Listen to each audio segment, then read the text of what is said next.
Hello YouTube, my name is rhianaB and welcome back to another episode of my Survivor Review. So we start off with the aftermath of last Tribal Council, where we had Angela feeling very shafted by Dom and Wendell for not sticking by her, and basically fooling her into thinking that she was part of an alliance that she was never a part of. And speaking of Dom and Wendell, they are now at the bottom of the entire tribe because it's only the two of them against everyone else.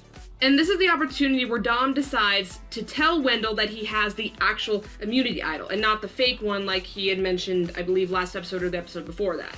And then the next day, Dom, as we saw from the end of last episode, that Dom gets the legacy advantage from Morgan, and now he has the legacy advantage and his hidden immunity idol. I mean, if he gets any luckier, he is gonna ride this whole game to the very end. And I do not want that to happen because it's like a set win, and that's not what I want in Survivor. I want to see someone fight their way to get to the top. You know, I don't want to watch someone get lucky every single time and then not fight for everything and just, you guys know what I mean. So we have a separate reward challenge this time, and they are fighting for PB&Js and milk and the opportunity to send someone from the losing team to Ghost Island. So I don't think we're going to be doing any more of Ghost Island being tagged in with the immunity challenges. So that basically means everyone is going to be vulnerable, whichever tribe goes to Tribal Council. So Navidi ends up winning the reward, and they decide to choose to go to Rocks, and out of the draw, Kellen ends up going to Ghost Island, which was funny because she was praying that she wouldn't go because she had a big fear of being by herself on the island. But obviously the Survivor gods, they don't pay attention, and they end up, basically the gods of Survivor sent her to Ghost Island. But she does actually go and play the game of chance when she gets to Ghost Island, but she chooses not to play in favor of saving her vote for if her alliance really needs her vote. She didn't want to risk losing it, which is smart and very, very risky because it's also tempting to want to get an advantage, especially since we've had pretty big, you know, hidden idols and secret advantages that are already in play. So that's very tempting, and that's kind of interesting that she chose not to play it. Speaking of Kellen on Ghost Island, she also has a bit of an emotional experience. I don't think as much as Chris did last episode when he was on Ghost Island, but it was very emotional for her. Basically, you know, the saying of every decision you make can haunt you. And after all the things she's been through in her life, it's very, very deep-rooted for her. So that was a very emotional experience.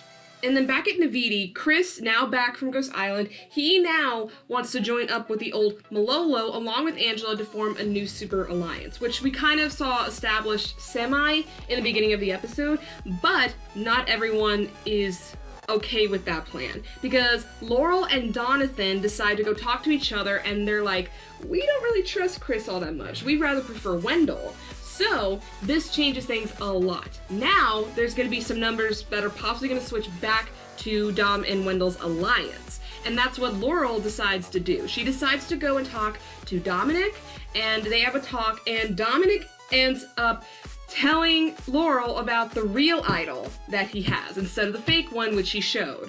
And at this rate, every single person is going to know about his real idol because he's already thrown it out there that he has a fake idol, and now it's like he's gonna show everyone he's got an idol. It's like everyone's gonna know, and unless you play that up somehow, that's gonna be more of a target on your back than you already have. So I'm like, I don't know what Dom is thinking at this point. This is the thing. I don't know Dom's strategy at this point. I know he's playing hard. He's got a lot of advantages under his belt.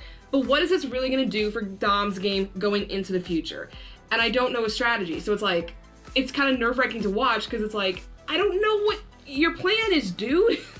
So at the immunity challenge, we have a very, very... Okay, in the beginning, it started off very much divided. Malolo was in the lead, and then Navidi slowly catches up, although they had some bad teamwork experience, I'll tell you that. But it was very close. At the very end, it came down to one ball that they had to toss over and hit on a narrow platform. And out of the blue, Navidi pulls it out from a major comeback, and they win the immunity. And then on the chopping block for Malolo, we have Michael, Brendan, who are in the same alliance, and then Bradley. So obviously Kellen makes the point in her confessional that she's very glad that she did not end up playing the game a chance because she could have risked her own alliance and the fact that they had to go to tribal council. So that did end up being a smart move on Kellen's part. And then because of the numbers being that it's old Navidi 5 and old Malolo 4, it brings down Stephanie, who is in the old Malolo alliance, and it's very hard for her to feel like there's a sense of hope. She's very, very upset, and even to the point like, you know, it sucks that I could go home when Bradley is still in the game. And we do play on that quite a bit because Bradley is becoming a little bit of an annoying son of a bitch. He is very cocky, he complains a lot, and he feels like he's not the leader, but yet he is the leader of this alliance. He is running the shots right now, and it's funny to me because he just, I don't know, it's like he just comes, it's interesting that he's, you know, a leader, but he's not admitting or acknowledging to himself that he is a leader. So I'm like, it's like, oh, okay, dude, okay. And the one thing that really annoyed me is when he said he wanted to play like a Rob or a Kim, you know, two of the more, probably the best played strategic games in Survivor history, the two of them. And the fact being that he wants to play like them, and yet he says, you know, winners never win. It's like, well, first off, you just mentioned Rob, and he did win.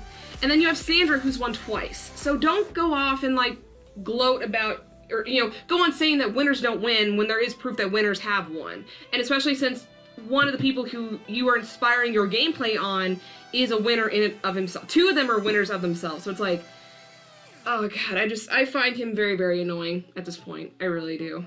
So back to talking about the old Malolo alliance. So Michael, as we know, has the hidden immunity idol from last episode, and he decides to tell Stephanie and Jenna about their plan. And the plan is that Michael is going to let everyone know that he has the idol, and that everyone is going to start targeting Bradley to get Bradley out, since he is the ringleader of the old Navidi alliance.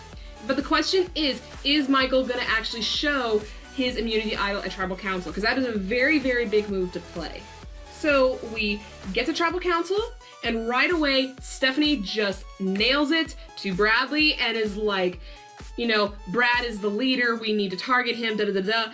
And it was just like a big just slap in the face, and I'm like, okay, we're not holding anything back this tribal. All right, this is gonna be interesting.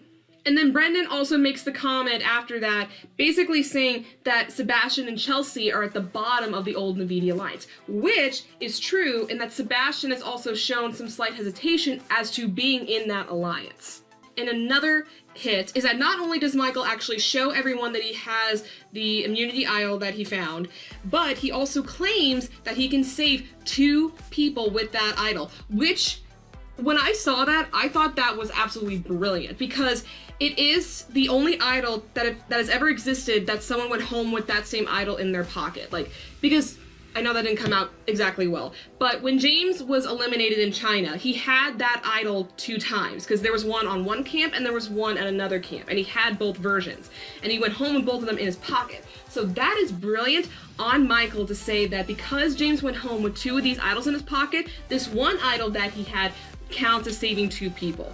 That was brilliant, and that just gave me so much more respect for Michael. I already liked him, but that move was amazing. So kudos to you, Michael. So with everything being said, after everything that old Malolo has done, now we get to the vote. And at this point, it is up to, I believe it's mostly up to Sebastian. He is the one who's kind of teetering on if he wants to stay with his old tribe or old alliance or move on with the new alliance. And that's a big jump for anyone to make. But we get to the vote, and sadly that is not the case, because Sebastian stays with his old alliance, and Brendan ends up going home, making him the 4th person voted out of Survivor Ghost Island. I was really, really upset because I really did like Brendan. He was one of the people I thought who could make it far. I think he did have a bit of a leader mentality, but being that he's older and he is a teacher, that kind of just makes sense.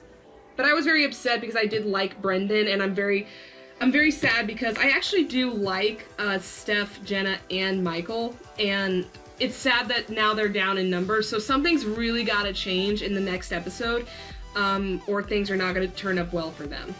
Speaking of next week, we do see that some of the girls, especially Jenna, is gonna try to get inside of the old Navidi alliance when she's going to start flirting with Sebastian. And we have seen flirting work very, very well for past Survivor contestants. We can think of Amber from Survivor All-Stars. We can think of Parvati from, you know, mostly from Micronesia since that's the game she won, but she's been a flirt ever since she's been on the show. So it can be done. We'll have to wait and see if it's actually going to last and if it's going to work. And then we also see Chris and Donathan, who in this episode we saw, whereas Donathan and Laurel didn't really like Chris, now there's going to be some sort of a connection between the two of them that's going to gain Donathan's respect for Chris. So is this going to change things up? Is Donathan going to go with Chris? Is he going to abandon Laurel? There's a lot of questions in the air up at this point, so we're gonna have to wait and see on that. And then we're gonna see a pretty epic moment in one of the immunity challenges where Desiree is probably gonna pull out something very, very surprising. So as far as the chopping block for next week, if Malolo goes back to Tribal Council, I think it's still more high of a possibility, just looking at it from an outside point of view, that it could be someone from old Malolo, so Jenna, Steph, or Michael. I think Michael has the bigger target on his back because he spoke very, very well at this week's Tribal Council, excuse me, and he's a very big physical threat. So that's going to be interesting to see if they're going to target him or if they're going to target one of the girls, or if Sebastian flips and making it even 4-4, then that's going to make things very interesting. Because if that's the case, maybe they'll send out Chelsea, who is, I do agree that she is toward the bottom of that alliance. So in Malolo's case, I find that as being the thing that could happen. At Navidi, however, it's still going to be a battle between Dom's alliance and Chris's alliance, which may be split, which may get shaken up a bit. It might not. So again, I think Chris is still a target. Dom is a target, but I don't think he's being as prevalent as Chris. I think Chris is getting that title of antagonist, like, written on him, so that is something to look out for. I think other than that, maybe Donathan, if he doesn't do well in challenges. That's the only thing I can see Donathan being a weakness for.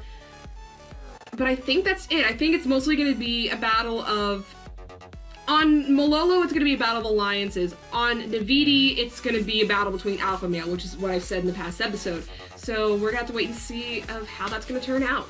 Alright guys, that is it for this review of Survivor. If you guys like it, please give it a thumbs up, leave me comments down below. What did you think of tonight's episode? And if you want to see my future videos or videos I've already done, go ahead, hit subscribe, and hit the little bell icon so you can be notified when my videos come out. That's all I have for you guys today, and until the next video, bye! Mwah.